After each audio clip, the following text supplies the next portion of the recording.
I'm your host, Kathleen Murphy, Research Director for the Center on Knowledge Translation for Employment Research, otherwise known as the KTER Center.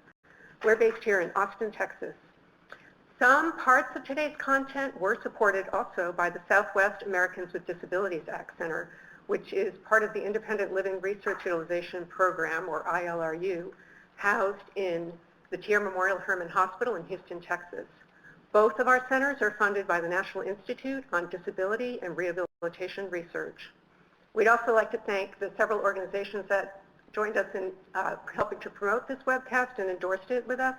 They are the Burton Blatt Institute, the Consortium for Citizens with Disabilities, Disabled World, the Cancer Legal Resource Center at the Disability Rights Legal Center, Easter Seals, the Livestrong Foundation, the National Disability Institute, the National Organization on Disability, and the National Organization of Nurses with Disabilities, the Patient Advocate Foundation, and Stupid Cancer.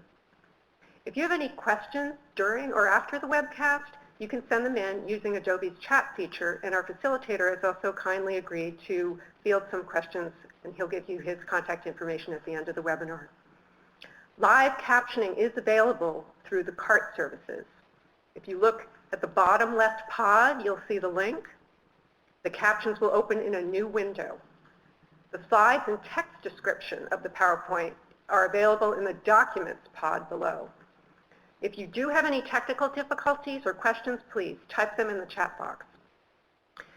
So for those of you who are earning human resource continuing education credits, or for those of you who we really appreciate who signed up for the research study, we got your pre-test. We do need you to fill out that post-test. So stick around till the end of the webinar, and the URL for that survey will be posted on the very last slide.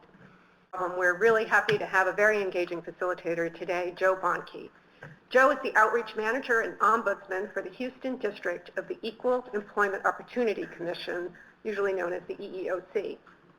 Mr. Bonke has also managed human resources for the MD Anderson Cancer Center and was named Chair of the Committee for People with Disabilities by Texas Governor Rick Perry. So I will turn the mic over to Joe. Thanks so much for being here. Thank you very much. Good afternoon, everyone. What an honor to be invited here to talk about issues about cancer and employment. Some of the things that we will be looking at today, or my hope is what I'll be able to help you with, are what you will be learning in this webcast. So you're going to gain some awareness about the cancer survivors and the workplace issues, and also learn about issues with regard to the Americans with Disabilities Act, and I will also refer to it as ADAAA, as it has been amended, so the Americans with Disabilities Act Amendments Act. And then we're going to finish up our time together talking a little bit about the Genetic Information Non-Discrimination Act, or GINA. You'll also learn about ways to invoke that aspect of the law, which is called the reasonable accommodation in the workplace. So in a nutshell, asking somebody about an accommodation or how do I achieve getting an accommodation is that important aspect. So why this webinar? Well, I think the notion that I come to this training with is the number of people who have called our office asking about information because they feel they can't get hired, they can't get reemployed now that they have won the battle of this dreaded disease known as cancer. In 2014 alone, it's estimated that 1.6 million people were diagnosed with cancer, and 68, this is almost 70%, have survived, according to the American Cancer Society. Rates of cancer patients eventually returning to work range, depending upon a whole array of things with regard to age and type of work, between 56 and 89%. And greater awareness is what we hope to be able to achieve today about workplace issues for cancer survivors, as well as those types of hurdles that may be on the horizon that we could assist you with. What are the key findings about concerns? Well, survivors' employment outcomes relate to factors in several domains. who they are as individuals, the effect of the treatment, the aspects of work environment, as well as if we take a look at the analysis of claims filed under the Americans with Disabilities Act, shows that survivors more often have issues with being terminated or the terms of employment that employees and other impairments that they often face. Because of this diagnosis, because of this treatment, they can no longer function at their jobs. And understanding rights and responsibilities is key here.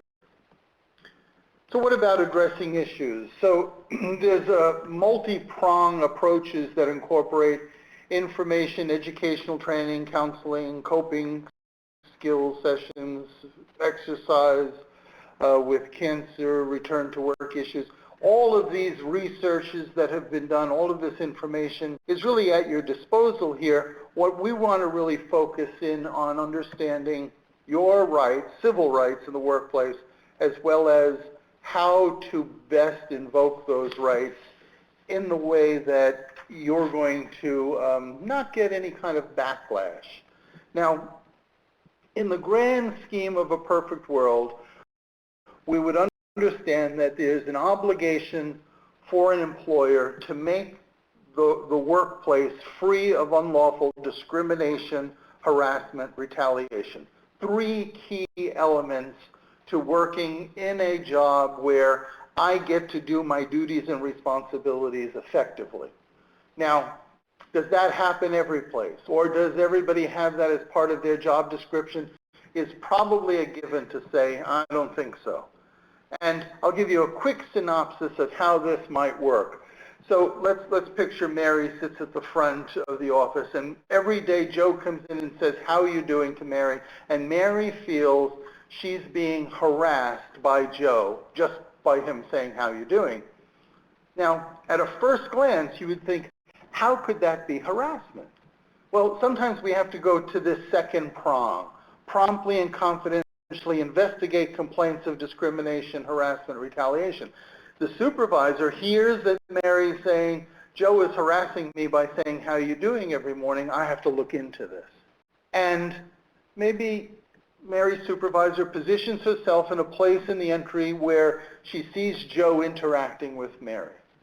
And Joe comes up to Mary's workstation and maybe hovers over her a little too closely, or maybe leers her way in an uncomfortable manner.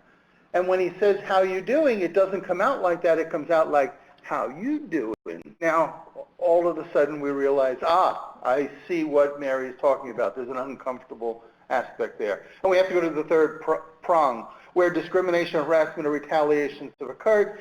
You take prompt and remedial action. Joe may need some training with regard to that.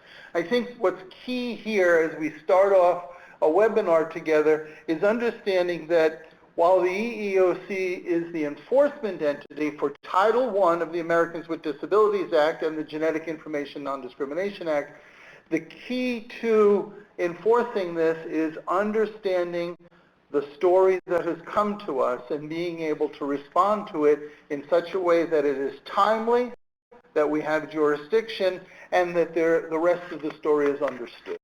Now, that being said, I want to just quickly philosophize, if you will, about what I hope to be able to do in our time together today.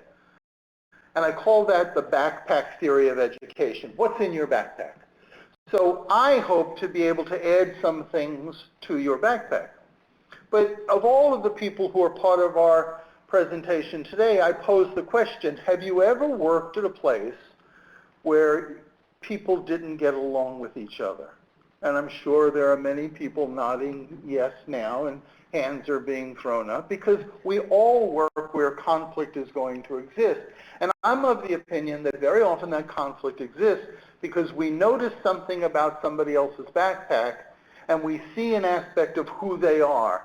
And then we compare it to our own backpack of life's experiences.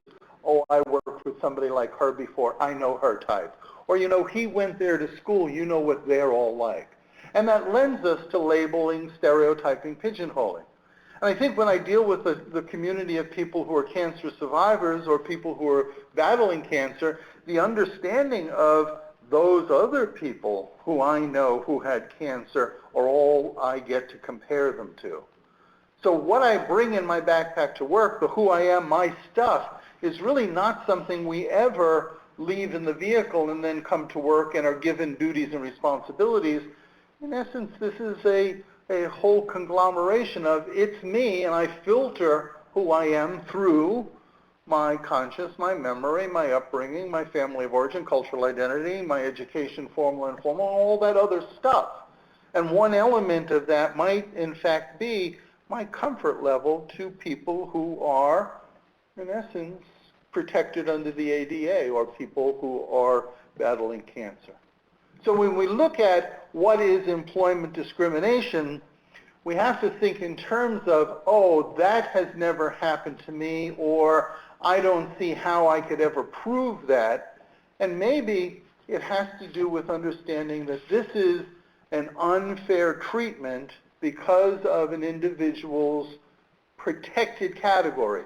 Not just the backpack, but those areas of the backpack that there are federal or state laws that protect somebody. And in a quick synopsis, they are nothing more than race, religion, creed, color, national origin, age, sex, disability, veteran status, genetic makeup, sexual orientation. And while I have graphics here that depict all of those areas, these laws are established by Congress and then go off to the courts and are further defined. So if we took a look at the Civil Rights Act of 1964, something that we're celebrating 50 years of this year, and that protected folks based on race, national origin, color, sex, religion. So in 1964, in the establishment of that law, when we take out one element of it, color discrimination, of course everybody is going to say, well, that was color of skin. And that's kind of an easy synopsis to be able to look back in time saying, people who didn't have white skin in 1964 were very often looked at as discriminated. Now, it goes off to the courts, and color is also applied to other aspects of the human person. Little known fact that I was in human resources for many years when I came across my first case of gingerism, discrimination based on hair color, because somebody had red hair, they didn't want them as part of their team. Don't put any gingers on my team. So color discrimination based on hair color. Could gray, now that I'm a graying baby boomer, be protected? Yes. Ageism would be a part of that. And then years later ran into an Aryan who only wanted to hire blue-eyed people. So now we have skin, hair, eye color.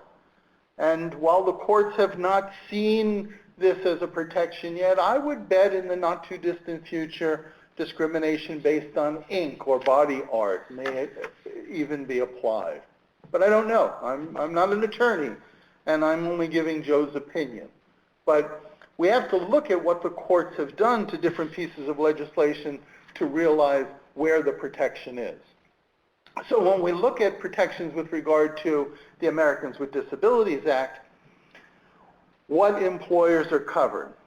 So basically, the best jumping off place will be if there are 15 or more employees in a private employer, labor organization, any kind of joint labor management apprenticeship program. So if a collective bargaining agreement dictates who the worker bees will be, employment agencies serving those entities. So if somebody is coming through an employment agency to get to a job and you're maybe a contract employee, there's still protection, as well as all the state and local governmental entities. Then who's protected? So the employee himself, as well as a temporary worker, an applicant, a former employee, and somebody who has been hired who may in fact not have authorization to work in this country. So the undocumented worker still has protection under the Americans with Disabilities Act because the agreement between employee and employer were to carry out these essential functions of the job. Now, if we hone further in with regard to what our task is today, looking at barriers for people with cancer at work or in the workplace, I think the fact remains that despite significant gains in cancer survival rates and the passage of the ADA some 25 years ago, people with cancer still experience barriers to equal job opportunities. In many of my outreaches, in just presenting the fact that I work for a federal agency that enforces the Americans with Disabilities Act and a whole array of other employment protections, I have been surprised at the number of people who are cancer survivors who did not know they had that protection. So to build on this notion, one reason individuals with cancer face discrimination at work is very often their supervisors and coworkers have in their backpack that misconception about their ability to work during or after their treatments. So that reality is an important one to say, now that I know it exists, how do I overcome that? Well, how the ADA might apply to job applicants and employees who have or have had cancer. So when cancer is a disability under the ADA, when an employee makes medical inquiries, requires medical examinations, and or how it treats voluntary disclosures. And I'm guessing people in the audience now are thinking, why would I ever disclose that I was a cancer survivor or that I was battling cancer?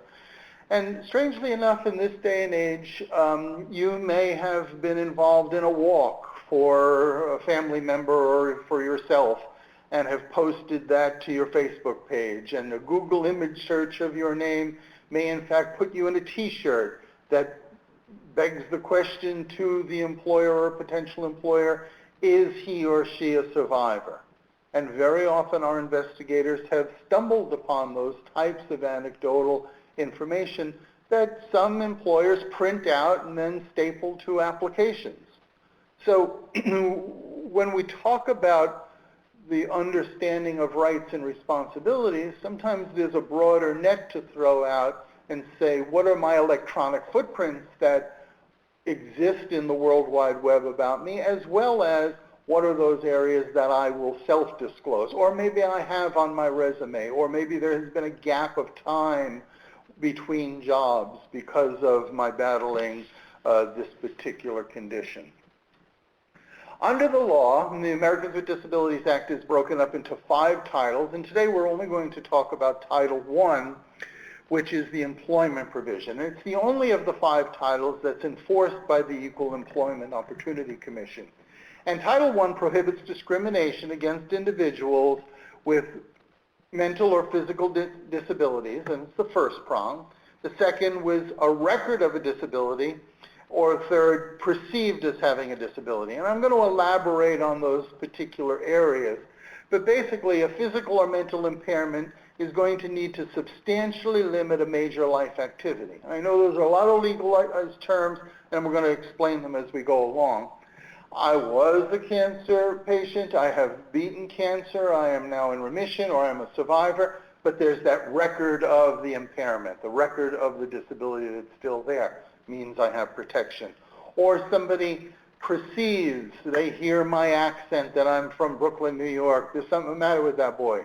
Well, that's not a disability, but the perception is, what's the matter with them? That might have been a perception, giving protection about a disability even though there isn't one. And we'll elaborate on these concepts as we go along. Title I of the ADA prohibits employment discrimination where an employer, in its totality, has 15 or more employees. So in other words, if somebody only employs 10, 14 employees, there may in fact not be protection against saying, oh, you have cancer, we don't want you to work here. As with the other civil rights laws. We don't hire any pregnant people here, we only have 7 people. And there is not a federal law that can protect somebody. But that 15 threshold is a legal question that very often I encourage people to come forward and inquire with us whether or not there is a jurisdictional issue. It requires an employer to provide an accommodation where that accommodation needs to be given to help somebody carry out the essential functions of their job, those duties and responsibilities that they're hired to do, and unless doing so would be a significant difficulty or expense for the employer. And that's going to be a threshold that we're going to call an undue hardship. And that threshold, while we'll elaborate on it later, I don't like employers hearing about early on because they figure, oh, I can't do that because it's going to cost too much. The reality of accommodations are that pretty close to 90% of the accommodations are less than $500. And we have known that since the Rehabilitation Act from back in 1973. So we have a long history of accommodations can be shown as being cheap and easy. I referred to ADAAA earlier, and I just want to give a quick understanding in the time frame of when the Act was created in 1990. It went off to courts, and there were two major court cases that you can Google and get a lot of information on, and it's Sutton and Toyota. And basically, when these cases went to court, a lot of people coming forward claiming discrimination in the workplace, the cases were ending in summary judgment because if somebody had lost a limb, their major life activity of walking, the court said, well, now you have a prosthetic limb, you can walk, you're no longer protected under the law. Or if somebody had epilepsy and they were medicated for it and they were seizure-free, they said, well, then you no longer have the issue. And those mitigating measures seemed to cloud the issue of whether or not there was protection. So Congress said that was not the intent of the 1990 legislation. And on September 25th of 2008, George W. Bush signs ADAAA. So the Amendments Act is basically a do-over, a mulligan. Let's go back to the original intent of protecting people, not to give a advantage, but a fairer playing field for all employees, and offer the broader protection that Congress originally intended. And on January 1st of 2009, it went into effect. So if we want to at least commit something to a memory, let's look at the definition of a disability. Now you can delve into disability definition and probably find, more than a dozen as if it does.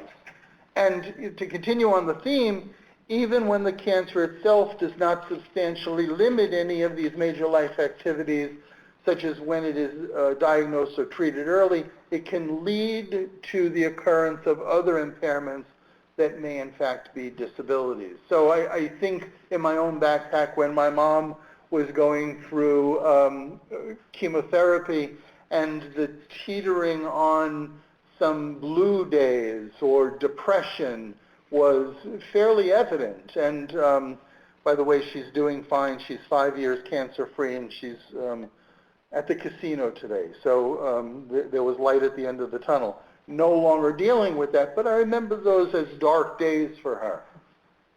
When is cancer a disability under the ADA? It can be a disability when its side effects substantially limits a major life activity.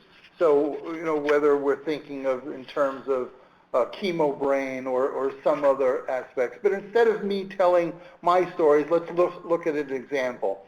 Following a lumpectomy and radiation for aggressive breast cancer, a computer sales representative experienced extreme nausea and constant fatigue for 6 months.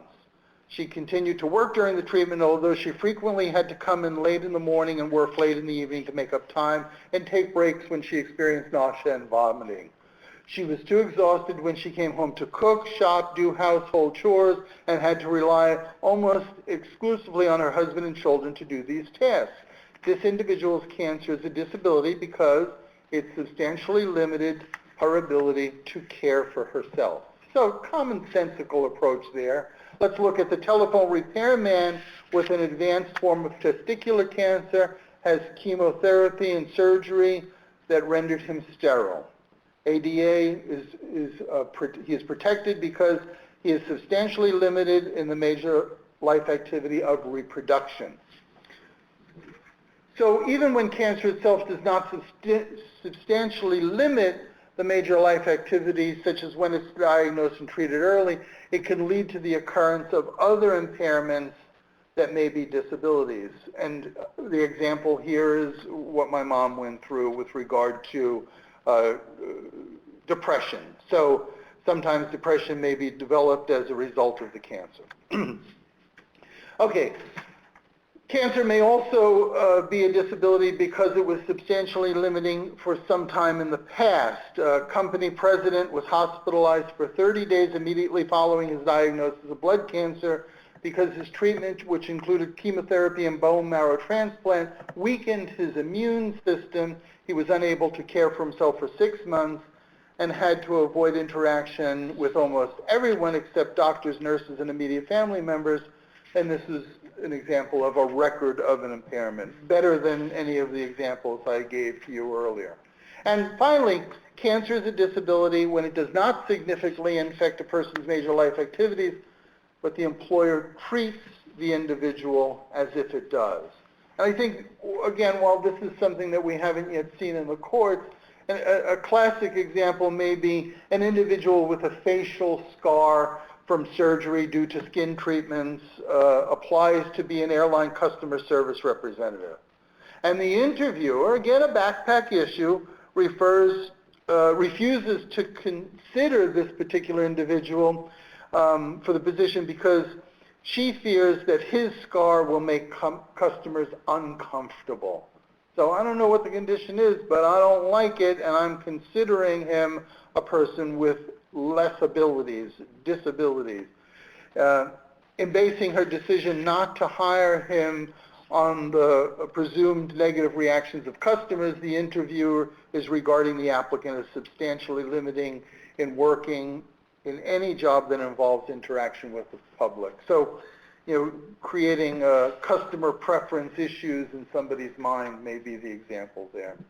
Under the ADA, the determination of whether an individual currently has had a record of or is regarded as having a disability, as is with all aspects of this law, is done by the law enforcement entity in a case-by-case scenario.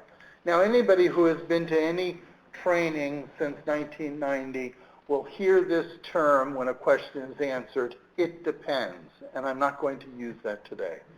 But in understanding in a case-by-case scenario, one of the caveats that I offer is very often we have to train in such a way that gives you a broad understanding of the law to be able to apply it to a case-by-case scenario. Now, let's look quickly at divulging information. So when we think of medical exams or inquiries, the law places very, very strict limits on employers when it comes to asking applicants and employees to answer medical questions. And some employers have made great strides in trying to determine, does this applicant have a physical or mental impairment substantially limiting a major life activity? Answer yes or no, and if yes, please explain, and here's the job description, and here's the duties and responsibilities. Would you need a reasonable accommodation in carrying it out? Great things to ask. But if that's part of the process, I think the people who created the form have to explain to that frontline interviewer that what we're trying to do is divulge the disability so we can accommodate, not exclude them from the pile. And all too often an employer captures the information or Google searches something and finds it, and the exclusionary process begins. And what the intent of this piece of legislation is to offer protection and show how easy it is to reasonably accommodate. So the law places the limits with regard to the employment application and interview after a job offer is made and once hired and starting to work. So if we were to look at those as 3 different time frames, we'd have to understand that there may in fact be 3 different areas to be concerned about. Let's start with the job applicant before a job offer is made. So at this particular time, an employer really can't ask questions about an applicant's medical condition, nor inquire if an applicant has had a medical examination before it makes a conditional job. And I want to say no medical questions at all. That would not be appropriate pre-offer during that application process. This means that an employer cannot ask an applicant questions that, again, on the list, but non-inclusive. Have you ever filed a workers' compensation claim or suffered an injury? Will you need an accommodation to perform the job? Have you ever had cancer? You undergoing chemo, radiation, taking medication, etc. So the rationale continues. Will you need time off for treatment or other accommodations associated with your disability? Have you ever taken leave for surgery or medical treatment? How much sick leave have you taken in the past year? Are all questions that, while some people will say there are no illegal questions, but these are questions that posing early on gives the impression of trying to thin out the applicant pool that may in fact be discriminatory. Now, the burning question that is probably in many minds, what about divulging, voluntary disclosure of a disability?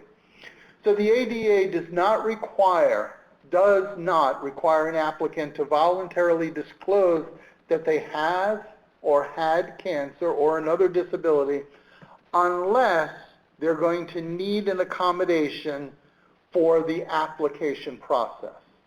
So I'll give you a quick example of me and my sister. I have dyslexia and dyscalculia. So other than spell checking my resume and making sure my application that I written out had no spelling mistakes on it, I don't think I ever really needed any kind of accommodation during the application process.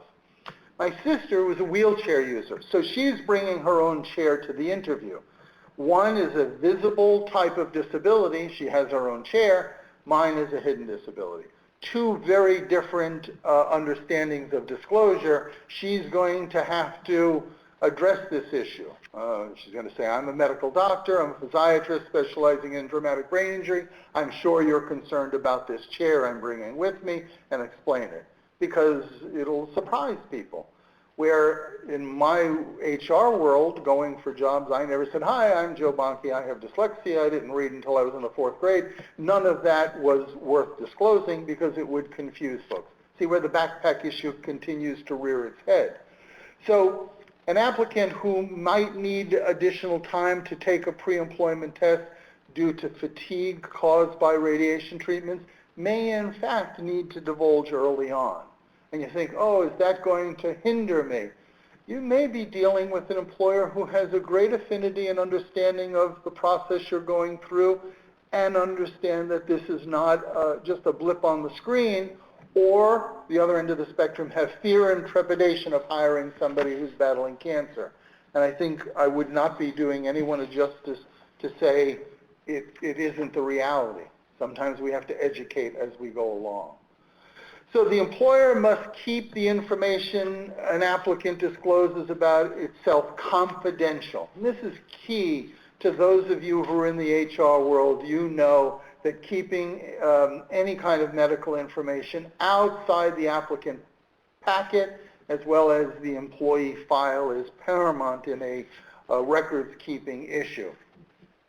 While we continue on medical exams and inquiries, the ADA strictly limits the circumstances under which an employer may ask questions about medical conditions or inquiries. So at this stage, you've been hired and you're going to start work. Medical exams and inquiries are allowed only if they are job-related and consistent with business necessity. So if this is a particular medical inquiry with regard to back issues, and I'm in a position where I never do any kind of lifting, it's kind of a moot point. It has nothing to do with the job in which I'm employed. And are all members of that same class of employment being treated the same way, I think is key. When may an employer be allowed to make medical inquiries and exams? So if the employee is having difficulty performing the job, and this is a supervisory conversation about a medical condition, it may be time to breach that subject. If somebody is falling asleep, on the job because of fatigue, this is an HR 101 concern. You know, this is not the way to do business, and there may need to be some kind of employee assistance or some kind of a performance issue that is talked about. I think at that point, a confidential conversation between supervisor and employee is well warranted. Calling somebody out at a staff meeting may in fact be inappropriate and be somewhat derogatory. So medical condition may pose a threat to the employee or others we would need to address, as well as based on objective evidence, as opposed to fishing for issues. You ever have any pains in your back, or you ever have this, may in fact be inappropriate. However, drug testing will be allowed if there is a policy of zero tolerance. However, I have come into that issue where now that we have 2 states who have legalized some recreational uses of drugs, where if the company is testing, was the employee in fact illegally breaching a law, it was in breach of their policy. So there will be need for tweaking there. Sometimes an employer may be able to ask for medical information because it knows that a person has cancer and reasonably believes that the cancer itself, its treatment, or its side effect are causing the employee's performance problem. And is that a reasonable accommodation to have a performance problem during this time? Or when it observes symptoms such as the fatigue or difficulty with memory or concentration, or when it receives reliable information from somebody else, like a family member or coworker, indicating that the employee may have had a medical condition that's causing some kind of performance problems. Maybe good examples of that. For information including reasonable documentation, explaining what you need, this is things that an employer could ask. Do you have any doctor's notes about this? Has the doctor suggested anything? You know, I send folks to the job accommodation all the time to look at examples of the kinds of accommodations that might be warranted. The EEOC's website has some great information about it. So the medical information that's part of a voluntary wellness program. So we see the collaboration through the Affordable Care Act and medical information. Again, keeping it separate, but doing those family history things and so that they not be made public is a key element here. To justify the use of sick leave by providing a doctor's note or other explanation, as well as for periodic updates on a particular condition, and if the employee is not provided an exact or fairly specific date of return. So this is one of those compassionate employee and letter of the law. And I'm sure we've all read the email that a well-intended supervisor puts out on a regular afternoon at work that they have just gotten off the phone with one of their staff, bless their heart. It's usually going to have that in it someplace. And here's where the violation will be. Just got off the phone with Betty, bless her heart. She's been to the doctor and has been diagnosed with fill in the blank. And that goes out to everybody. There's a coffee can in the break room. We're going to take up a collection and send an edible bouquet over to Betty's house. Please be as generous as your means will allow. So you just violated HIPAA, the ADA, maybe even GINA, with regard to divulging the information on a company-wide email. And strangely enough, you've all read those emails. And those are very often the smoking gun that when Betty comes back and reads her emails and she says, I didn't want anyone to know that, is the issue. So keeping this information confidential, I think, you can't explain it any clearer. We could just look at our own backpack of the mistakes that may have been made and realize we go forward from here. In a reasonable accommodation, the ADA requires employers to provide adjustments or modifications to enable people with disabilities to enjoy employment opportunities, unless doing so would pose an undue hardship or significant difficulty or expense. And the rationale that I think I want to at least start with is, how do you teach reasonable accommodation to a group of folks who, in a case-by-case scenario, make it work for everybody? That's impossible. In a 1 hour or 1 hour 15-minute webinar, I can only say that in my experiences, I've been to a 40-hour training just on the 2 words reasonable accommodation. And because it's in a case-by-case scenario, we have to look at the nature of the job, the duties and responsibilities, the abilities of somebody to carry out, and what technology, innovations, changes in policy procedure can all be placed into the decision-making process, and is that and then workable? And then in 6 weeks or 6 months or a year, do we revisit it to see what else is capable there? In most circumstances, the individual must request an accommodation. In other words, I'm divulging that I have a disability. In carrying out the duties and responsibilities that I have, I need some assistance with doing this. There's no magic words. You don't have to cite a particular form. There isn't a government form for it. Sometimes there is an internal form about requesting an ADA accommodation or a GINA accommodation or FMLA, and those are good things to have because it will depict this particular time in history. I've asked for this, but just explaining to a supervisor in plain language what it is that you're needing doesn't necessarily cause any reason for retaliation. I like to ask people to put it in writing, because once it's in an email or once it's in writing, now there's a date, time, stamped document that says when this was asked for. Because here's the problem. All too often, a supervisor who is uneducated with regard to accommodations will hear this concern and think, oh my God, I got to call the attorney. I got to call legal. I got to, let's have a meeting of all the staff.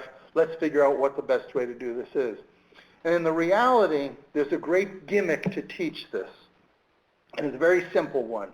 You ask an audience to pair up with 2 individuals, person A and person B, and everybody finds a partner. And once everybody's found a partner, you say, follow these instructions. Person A makes a clenched fist. Person B, you've got 10 seconds to get the fist opened.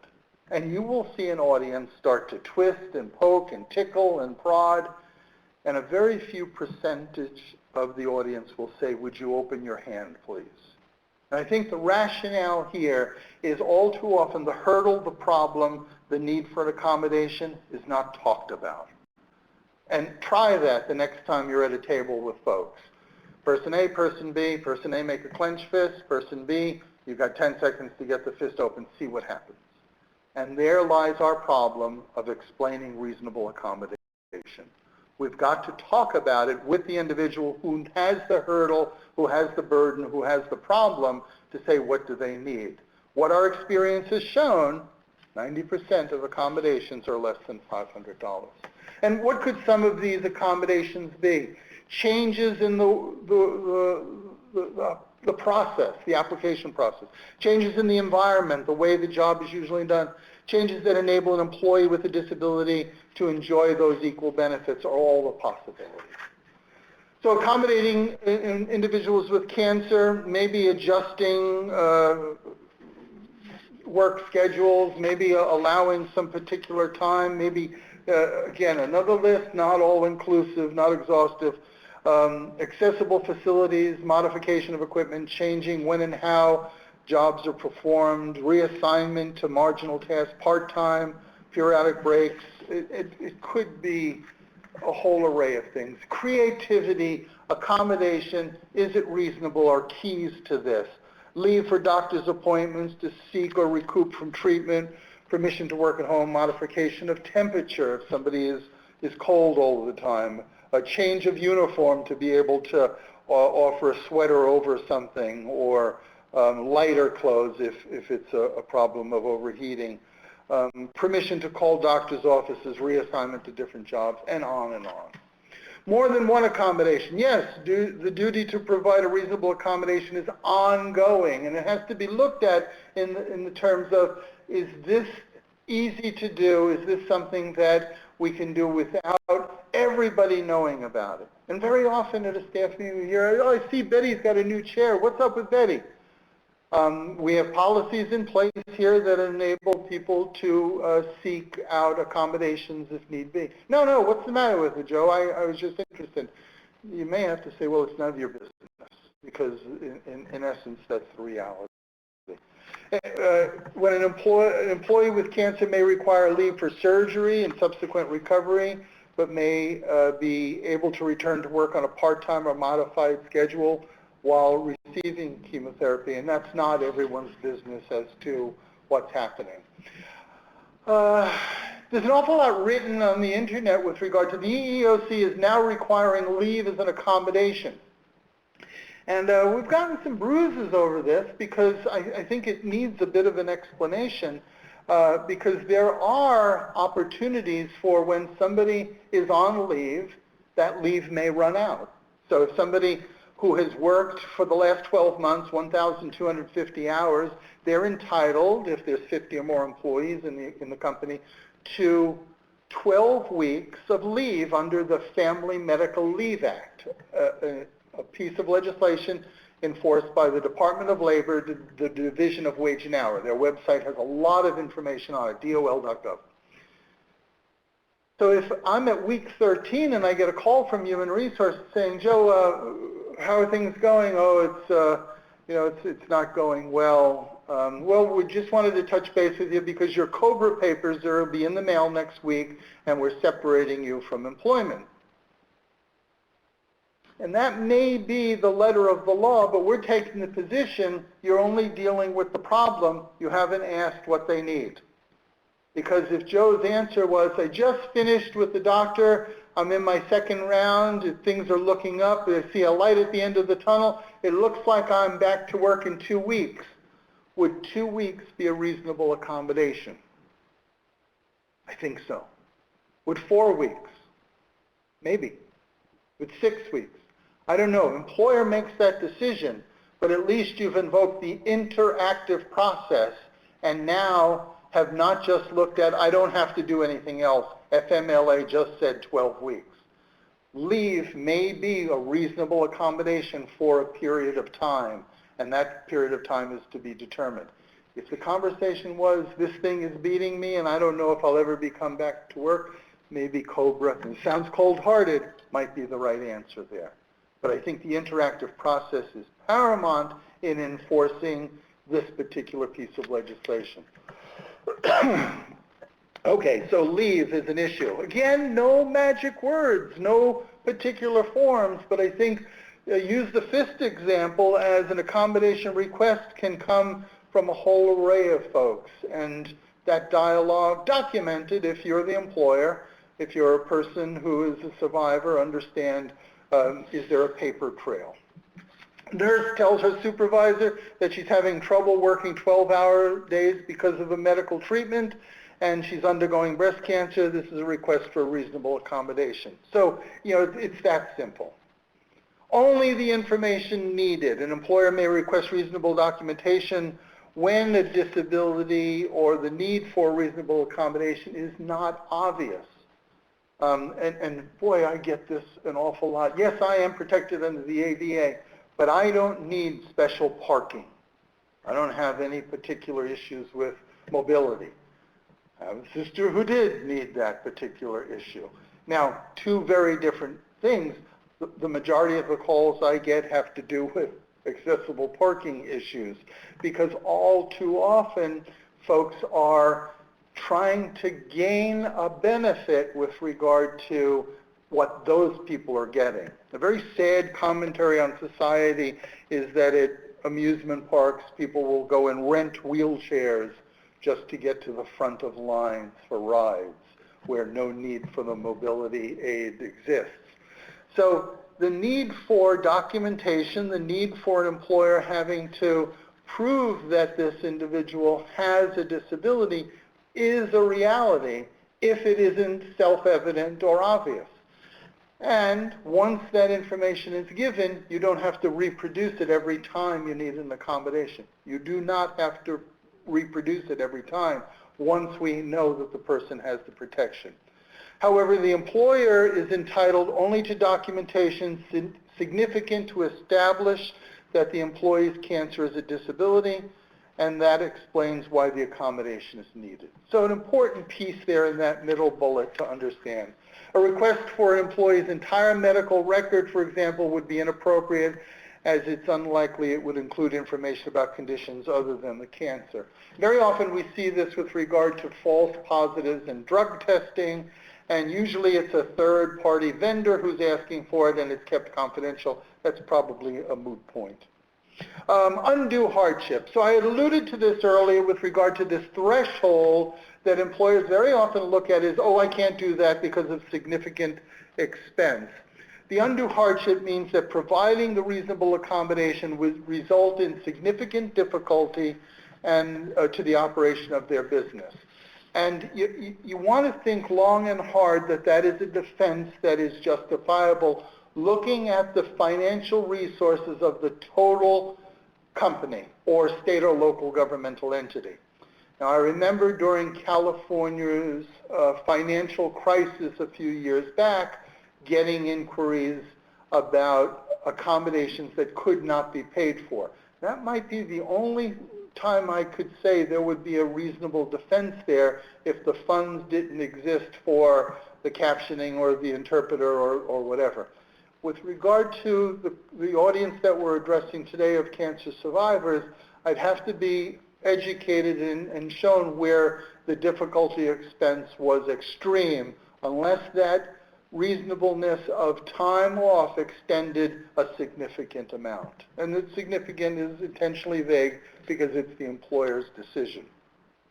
So if the requested accommodation is too difficult or expensive, an employer should determine whether or not there's another easy or less costly accommodation. And I love to broadcast here the Job Accommodation Network. Do a Google search on JAN, you'll get their website. Great resource to be able to refer to, and it's also going to be in our resources at the end. Employer must consider each request for a reasonable accommodation and determine whether or not it's effective and whether providing so would pose that undue hardship. Everyone often has this concern about safety. If I do this, then what if? And I'm reminded of the Epilepsy Foundation because I grew up at a time where if somebody was having a seizure, you were supposed to do something with a tongue depressor and a spoon. Probably the worst thing to do for shattering teeth with somebody who was having a grand mal seizure. But the Epilepsy Foundation gave out spoons as a heightened awareness to show that it was a taboo not to use. I think when I deal with safety issues, I want to hold up the fist because the safety concern is usually in somebody's mind about somebody else that we impose the concern without ever having the dialogue of what would we do in the event of. So whether it's for evacuation issues or whether it's my concern that if this person is in front of the French fryer and they have inability because of mobility impairment to stand up straight and burn themselves, is that a real risk? Or is it for everyone? When it comes to safety, an employer should be careful not to act on the basis of myths, fears, generalizations, and stereotypes about cancer. See where the backpack keeps rearing its head here? And what I know about this particular issue, I'm just relying on when I might need to be dialoguing with somebody. The employer should evaluate each individual on the knowledge, skill, experience, and the extent of which cancer affects his ability to do the job. Again, when we talk about confidentiality and medical information, we want to make sure that only the folks who have a need to know are part of having access to that information. And it needs to be kept confidential. Can't tell coworkers, divulge employee who are receiving accommodations, or reveal any of the information concern expressed by coworkers and explain why the employee is absent from work. So let's look at an example and probably we'll put a little bit of flesh to these bones. A hairstylist has been unable to eat regularly because he's undergoing chemotherapy for melanoma and he's lost 30 pounds. his coworkers and other clients are gossiping about whether he is HIV positive or has AIDS. The salon owner should act to discourage the rumors and gossip, but may not disclose that the employee has cancer. And this is a real key issue with regard to the rumor mill or the protection that the National Labor Relations Act offers for concerted speech, being able to talk with my coworkers about conditions of employment. And sometimes we just have to take a step back and have a conversation about privacy and confidentiality, as well as whether or not somebody is at risk. And can we say, no, he doesn't have HIV or AIDS, there's something else to get everybody guessing? No, I don't think that's the answer. I think the answer is that people's health conditions are their private business, and we have to stay out of that unless it is an issue of business necessity, which in this case it is not. Harassment.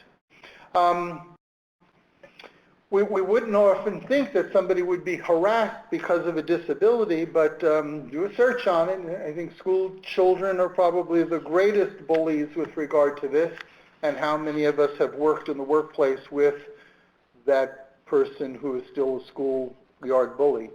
The ADA prohibits harassment based on disability, just as other federal laws prohibit discrimination based on all those protected elements of the backpack: race, religion, creed, color, national origin, age.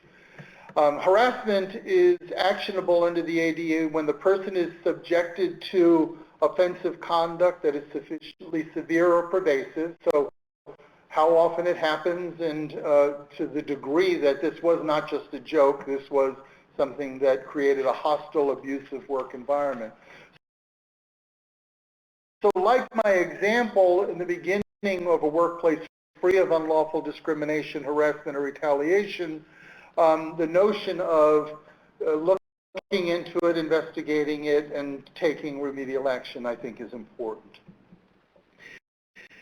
Association claims. So this is a thin sliver of the protection that we don't see an awful lot of coming forward, but that doesn't mean it won't in the future now that ADAAA offers the continued protection. The association provides protection, protects applicants, employees from discrimination based on the relationship or association with an individual with a disability, whether or not the applicant or employee has a disability. So because I have a child with special needs, do I have protection? Yes, association. It doesn't mean I necessarily have to have an accommodation, but it does mean that the association provides, is to provide the employer from taking adverse action based on unfounded stereotypes and assumptions with individuals who associate with people with disabilities. And we'll build on that. It doesn't require a family relationship for the individual to be protected, as does like FMLA for the most part. The key is whether the employer is motivated by the individual's relationship or association with a person with a disability. The ADA does not require an employee to provide an accommodation to the person without a disability due to that person's association, as I already stated. So some examples of that may in fact be refusing to hire an individual who has a spouse with a disability, for example, cancer, based on the assumption that the applicant would be away from work extensively or otherwise unreliable, or firing an employee who works with people who maybe are HIV positive or who have AIDS based on the assumption that I'm going to catch this from them, or denying employee health coverage available to others because of the disability, are all examples of breach of the law. So as we're rounding the corner here, heading towards the end, I want to spend a brief moment talking about a second law called the Genetic Information Non-Discrimination Act. May 21st of 2008, President Bush signed this into law, and Title II of this applies to private, state, and local government employers with 15 or more employees, so similar to Title I of the ADA, and it went into effect of November of '09. So what is genetic information? And I think the best way to explain this would be a Facebook posting that one of my daughters put up that I asked them to take down. So during the time when my mom was battling breast cancer, we were in the Susan B. Komen Race for the Cure. So we all had pink T-shirts that said Team Mamie. And because it's a family picture and one of my daughters was looking for employment, I said to her, take that down. Well, why, Daddy, is the concern? I said, because in the explanation of the picture, it says, we're walking for your grandmother, and it shows the predisposition of the Banki women have towards breast cancer. So a genetic marker there that an employer could see. Now, at first glance, you would think, is that real? Yeah, we have those cases. I can't divulge those pictures to you because I don't have those families' permission, but I have my family's permission. And I think the notion of genetic information is really out there. Now, that might be just stumbling upon it, and that might be the best example. However, when genetic information about somebody is considered a protected category, it is a civil right protection. So in this Genetic Information Non-Discrimination Act and the ADA, it prohibits discrimination based on the manifested condition that meets a definition of a disability. That's the ADA. GINA prohibits discrimination based on genetic information, not on the basis of the manifested condition. Because the genetic information may mean that I am predisposed at some time in the future to possibly have Huntington's disease or sickle cell or breast cancer or fill in the blank. And again, a list that is non-exclusive.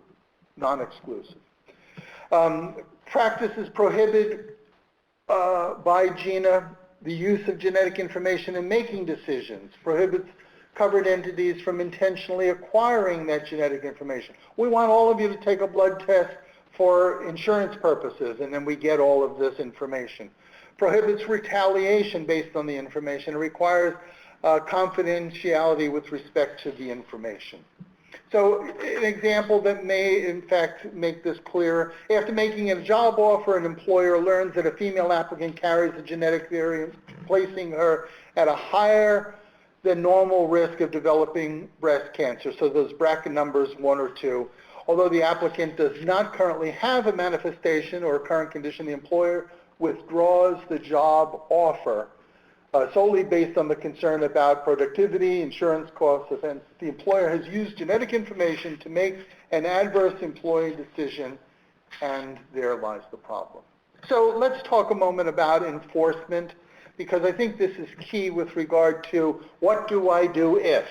And I think, starting off is there's a clock ticking. For when the action is taken, the clock will tick federally for 180 days. In some states where there is a Fair Employment Practice Agency, a FEPA, State Commission on Human Rights, or a municipality, or a taro for one of the Native American tribes, that will be extended to 300 days. And think of that as the statute of limitation.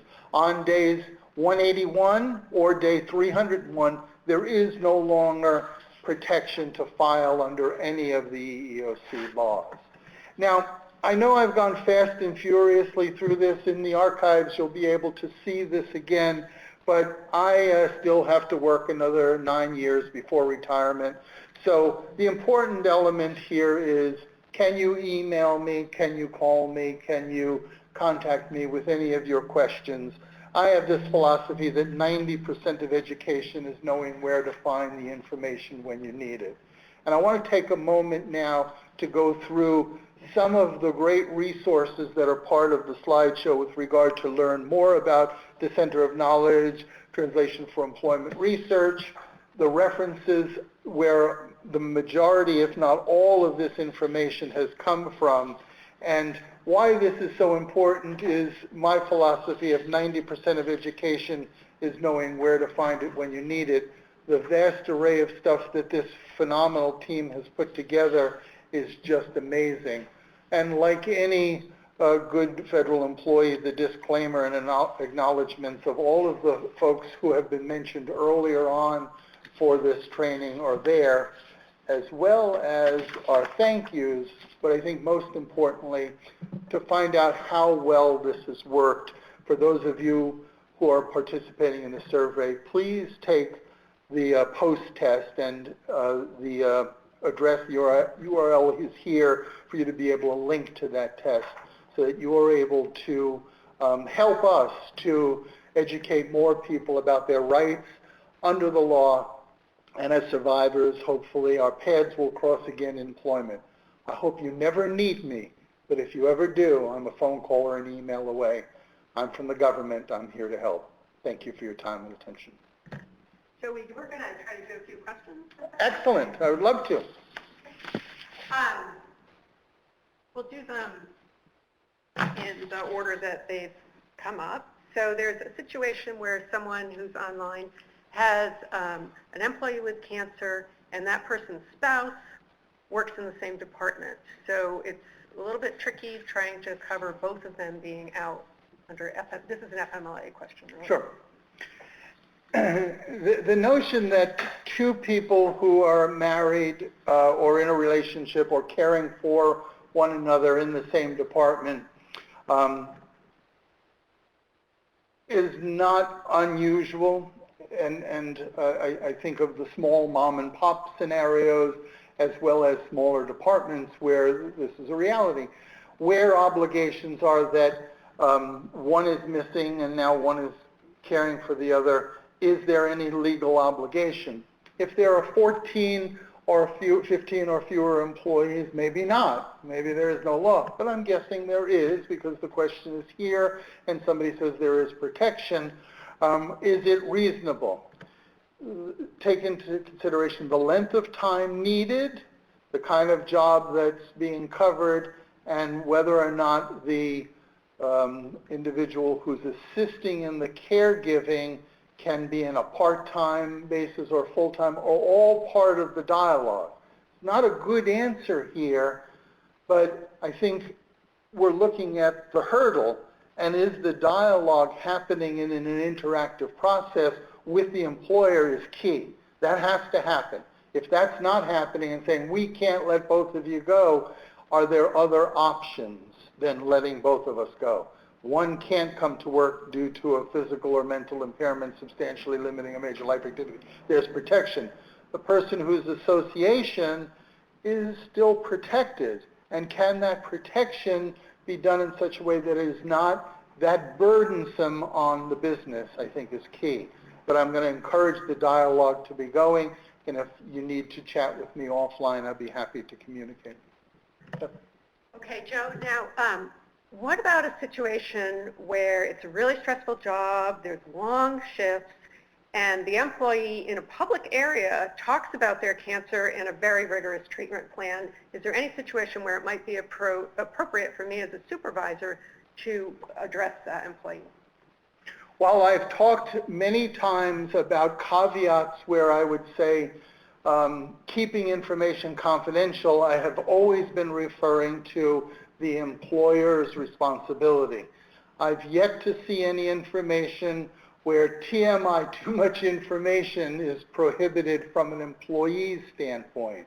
And the rationale that some people are open books and enjoy that peer support of their coworkers and have divulged everything, if it starts to affect them not doing their job and they're spending time visiting with everybody, now it's a supervisory issue. That's on one end of the spectrum, but I don't think there's any laws that prohibit somebody from just sharing what they're going through, or the mass email that may go out that somebody wants to share the information with.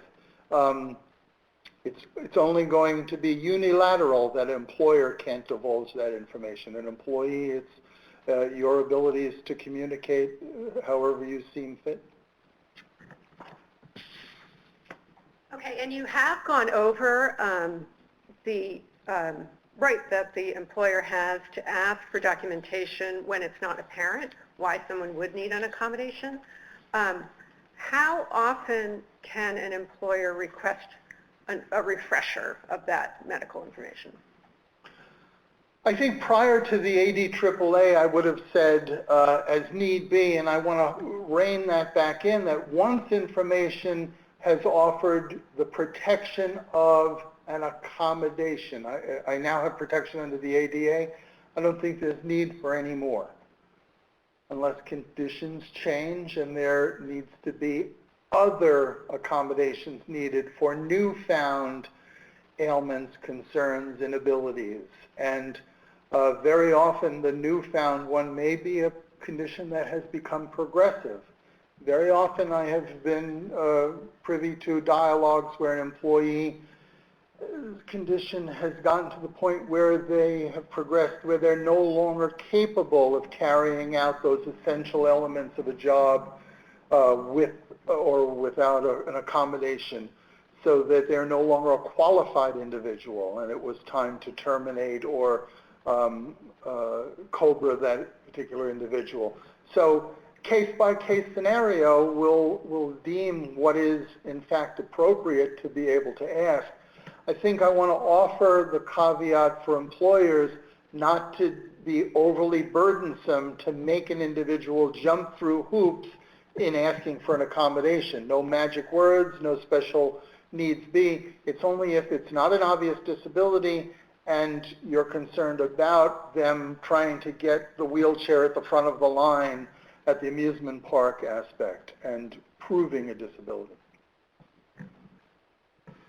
Okay, well, we are so appreciative of all of you who've been online for so long, and we have gone a few more minutes than we had planned, so we are going to go ahead and end the webinar now. But as we've mentioned, you can feel free to email Joe with your questions, or you can get in touch with Stephen or me, and we will forward them to him as needed as well.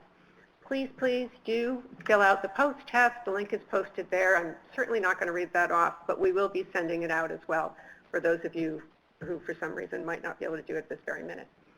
Thank you so much. Bye-bye.